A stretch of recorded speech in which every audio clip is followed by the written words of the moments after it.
भारत में आर्थिक सुधारों के जनक मनमोहन सिंह का 92 साल की उम्र में गुरुवार रात को निधन हो गया। पूर्व प्रधानमंत्री के निधन पर केंद्रीय गृह मंत्रालय ने देश भर में 7 दिन के राष्ट्रीय शोक की घोषणा की है। इस दौरान पूरे भारत में राष्ट्रीय ध्वज आधा झुका रहेगा।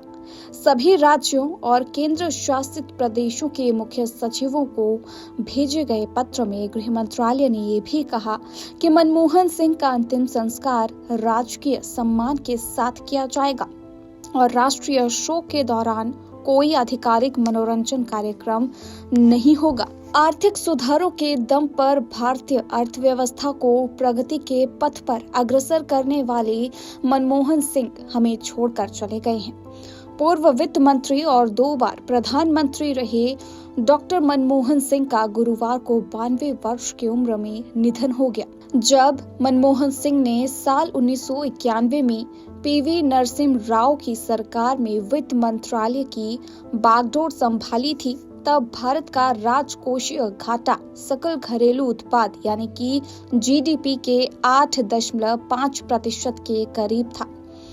भुगतान संतुलन घाटा बहुत बढ़ा था और चालू खाता घाटा भी जीडीपी के 3.5% के आसपास था।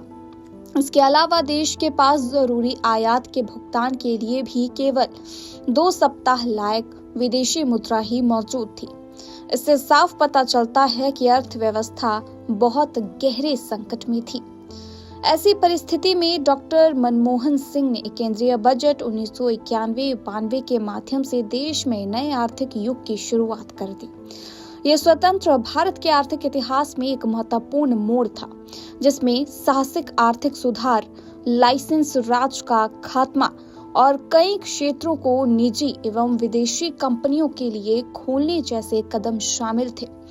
इन सभी उपायों का उद्देश्य अर्थव्यवस्था को पटरी पर लाने का था। भारत को नई आर्थिक नीति की राह पर लाने का श्रेय डॉक्टर मनमोहन सिंह को दिया जाता है। उन्होंने प्रत्यक्ष विदेशी निवेश यानी कि एफडीआई, रुपए के अवमूल्यन, करों में कटौती और सार्वजनिक क्षेत्र की कंपनियों के निजीकरण की अनुमति देकर एक नई शुरुआत की। आर्थिक सुधारों की एक व्यापक नीति की शुरुआत में उनकी भूमिका को दुनिया भर में स्वीकार किया जाता है। उनकी नीतियों ने ही भारतीय अर्थव्यवस्था को उदारीकरण, वैश्वीकरण और निजीकरण की दिशा में ले जाने का काम किया। वह 1996 तक वित्त मंत्री के तौर पर आर्थिक सुधारों को अमली जामा पहनाते रहे। मनमोहन सिंह को मई 2004 में देश की सेवा करने का एक और मौका मिला और इस बार वह देश के प्रधानमंत्री बने। अगले 10 वर्षों तक उन्होंने देश की आर्थिक नीतियों और सुधारों को मार्गदर्शन देने का काम किया।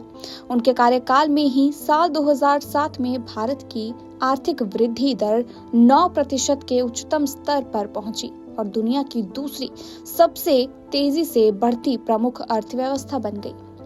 वह 2005 में महात्मा गांधी राष्ट्रीय रोजगार गारंटी अधिनियम यानी कि मनरेगा लेकर आए और बिक्री कर की जगह मूल्य वर्धित कर यानी कि वैट लागू हुआ।